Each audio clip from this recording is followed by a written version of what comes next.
Nice to meet you. Nice to meet you. So, Olivia, Slow Horses is a story of misfits, of people who makes mistakes and try to have another chance in their life. And I found it really relatable. Do you think this is one of the elements that can allow to create empathy between the characters and the audience? Absolutely. To see your own flaws reflected in these characters and these people that seemingly have a really glossy job. They're intelligence officers, they're spies, and we've seen what that may look like on screen, and to then know that they're normal, very flawed, imperfect human beings, I think is a massive relief. Yeah, and every character has a secret, and every character is duplicitous in some way, even, you know, down to the spy who's lying to his family that he's actually not going into MI5 anymore. He's going to some horrible office job. They're all holding on to something and trying to survive. And even the head of MI5 is doing that, all of them. And yes, it's very human, I think, and as you say, relatable. And Saskia, Slow House is really far from the elegant and technological world typically associated with spy stories. Do you think this is the strength of the show, to build the ability to build a story more focused on a more classic espionage world? Yeah, I think so, and I think there's an element.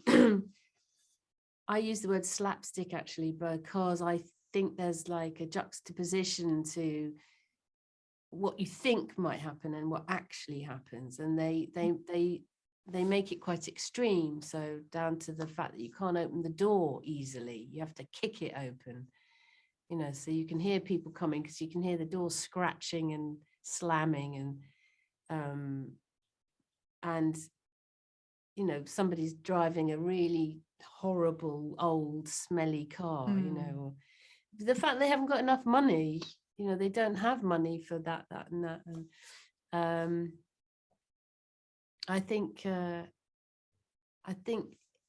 that's what gives it its freshness in this genre. Suddenly we're being asked to look at it in a very different, through a very different lens. Yeah. And that's really good fun. Yeah, even though the building and Jackson Lamb is incredibly stale, there is a freshness to it. Yeah. And James Hawes is really brilliant to give life to the Will Smith screenplay. How it was to shape your characters and the Slow Horses world with him? Yes, brilliant. It was so fun, and he's a very very playful director, who.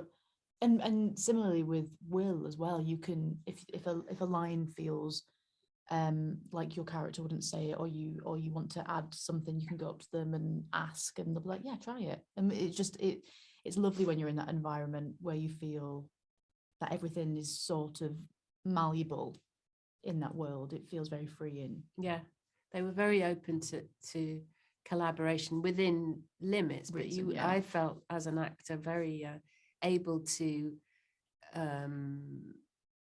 talk about, say, Catherine Standish from the point of view of all the work I'd done on realizing her character, all the reading and ideas I had. I felt I was able to say, at this point, would it be okay if I did this or that, or, you know. So yes, that was a very positive experience.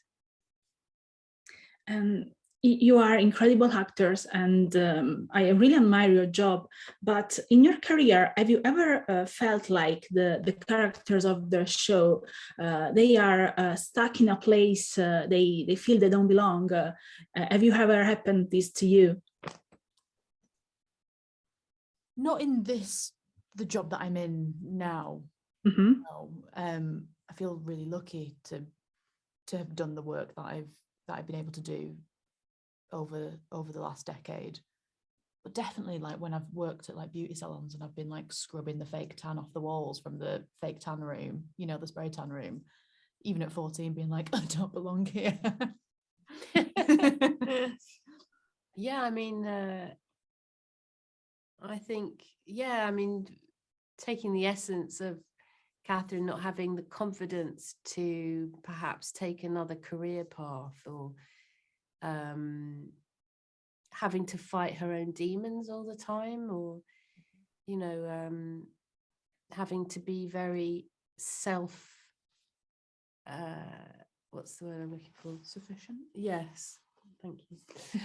Very self-sufficient, and maybe that's gone unnoticed and unrecognized, or lacking any sort of admiration or good words. Yeah, I think I've certainly felt like that in my life sometime.